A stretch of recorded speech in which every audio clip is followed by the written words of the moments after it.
So this is a family cellar. Oh, wow. This is where we sort of keep our library of wines. Yep.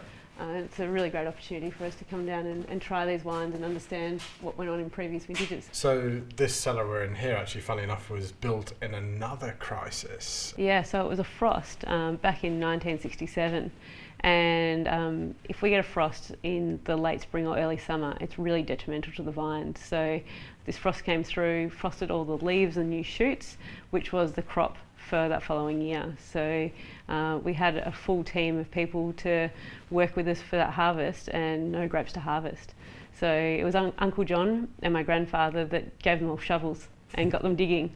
And with that, we kept everyone employed, kept local families with food on the table essentially, and ended up with this beautiful cellar. Talk us through a little bit about what it is that you do. I'm fascinated what a winemaker does. So the role of a winemaker is really to work with our vineyard team, the viticulturists, and once we get that fruit beautifully ripe, we bring it into the winery, and that's where the magic happens. So really working with those grapes to make wine in the styles that we're after. So here at Brown Brothers we make dry red and white, we make sparkling, we also make some fruity wines and sweet wines, so the job is very busy. You're also the fourth generation, you're Emma's sister. Talk us through a little bit about what innovation means for you with your generation and how you see the next 20 years of the Brown family wine group. So innovation is really instilled in our family mantra.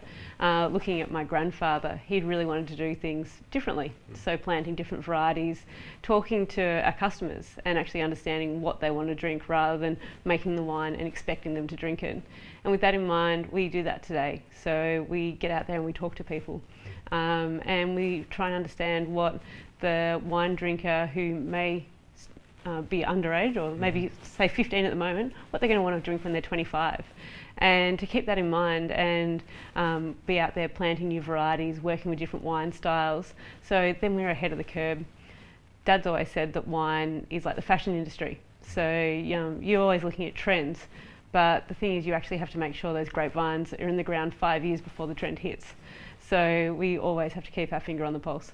I'm fascinated that you're talking about trends, Katherine, because I'm really interested to understand how you as a family business apply those to be able to understand where you're going to go from the future.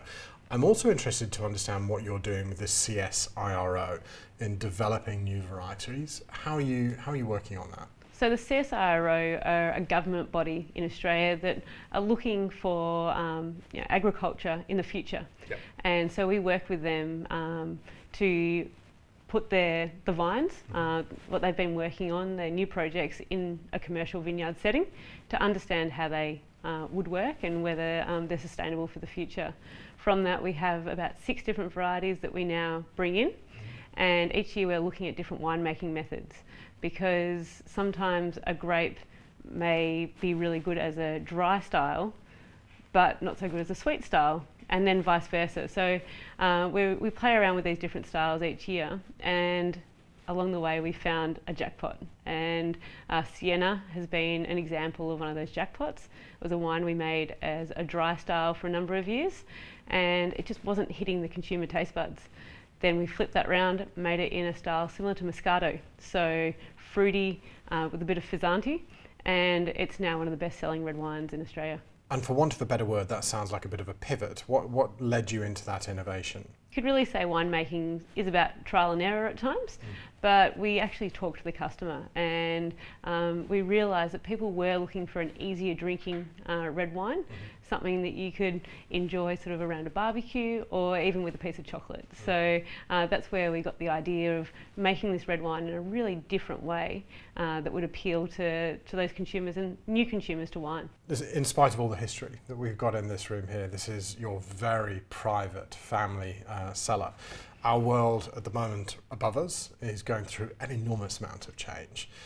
What do you see is the big shift that we're seeing in consumer change, in the change of consumers' tastes and habits, whether we look at the younger generation, that there's the decline in alcohol consumption, or whether we're looking at China that are developing their tastes in wine? How do you see that all playing out? The next generation of wine consumers they want to keep drinking wine. We love wine, but I think it's a bit of less is more, so moderation. And with that, we're looking at making wines that are lower alcohol, that can be enjoyed in daytime settings. Enjoy wine for longer is really the way I look at it. So red wines that you could have with a barbecue in the summer, and fruitier style low alcohol whites, I think are really the wines that are going forward. Also refreshing styles such as rosé has been a really big boom, but also looking at rosés that come in at a lower alcohol, so you can enjoy that second glass. And people say stay in control, but it's that sort of overall health and well-being that people are really interested in. Katherine, you're also a new mum. Little Harry is 9 months old. If you look into the future as a mum, also with your Brown family cap on as well, what do you hope for the future that we all learn out of this COVID-19 era, the chaos that's going on? What's your one hope, if you had one thing that you hope that comes out of all of this?